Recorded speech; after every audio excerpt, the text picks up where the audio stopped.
Up News dipersembahkan oleh Universitas PGRI Semarang.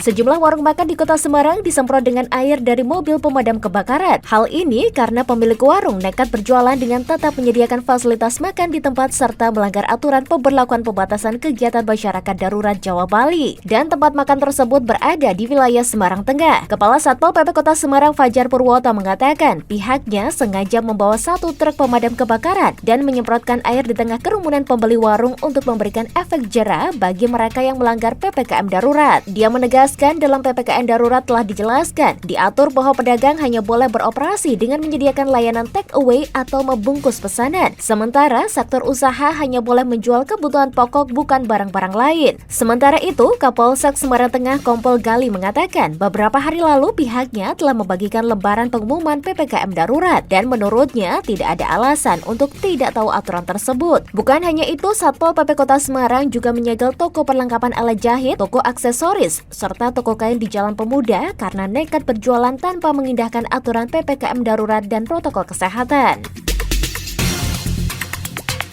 Adanya kasus kematian warga yang melakukan isolasi mandiri COVID-19 di rumah menimbulkan persoalan lain di kota Semarang. Tidak sedikit warga yang enggan dan takut untuk memandikan dan memakamkan warga meninggal di rumah akibat COVID-19. Merespon hal tersebut, Wali Kota Semarang Hendar Prihadi langsung menginstruksikan jajarannya untuk membentuk relawan-relawan yang bertugas melakukan pemulasaran jenazah COVID-19. Hendi menjelaskan setidaknya relawan tersebut telah terbentuk di 16 kecamatan di kota Semarang. Bukan hanya bertugas untuk memandikan jenazah saja, namun para relawan juga turut membawa dan mengantarkan jenazah hingga pemakaman terdekat. Hendi mengatakan dengan keberadaan relawan ini sekaligus memberikan edukasi kepada warga cara penanganan jenazah yang steril dan aman sehingga tidak menimbulkan ketakutan. Senada, Camat Semarang Barat Heru Sukandar juga merespon positif keberadaan para relawan pemulasaran jenazah ini karena banyak warga di wilayahnya yang segera memperoleh pertolongan. Untuk di wilayah Semarang Barat sendiri, saat ini pihaknya memiliki 30 relawan di mana sebagian besar merupakan anak-anak muda. Selain itu, para relawan juga dilengkapi dengan APD dan perangkat sterilisasi sehingga aman tidak hanya untuk warga sekitar namun juga untuk para relawan itu sendiri. Universitas PGRI Semarang sebagai perguruan tinggi terus mempertahankan prestasi, salah satunya dengan mempersiapkan mahasiswa di berbagai kegiatan ilmiah yang diselenggarakan oleh Pusat Prestasi Nasional. Kegiatan yang dipersiapkan diantaranya pemilihan mahasiswa berprestasi dan kompetisi debat mahasiswa Indonesia tahun 2021. Pada kegiatan kompetisi debat mahasiswa Indonesia tahun 2021, peserta dari UPGRIS ada 3 mahasiswa dari program studi pendidikan bahasa dan sastra Indonesia yang berhasil lolos ke tingkat nasional.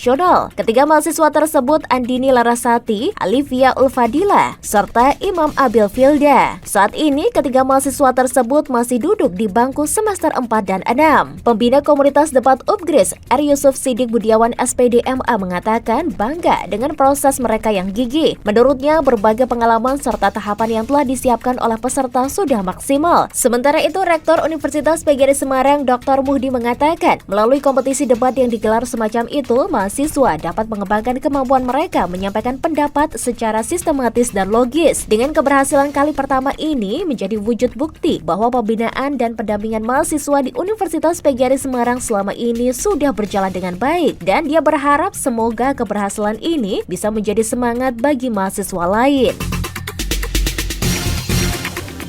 Demikian liputan tim pemberitaan melaporkan. Up News dipersembahkan oleh Universitas PGRI Semarang, The Meaning University.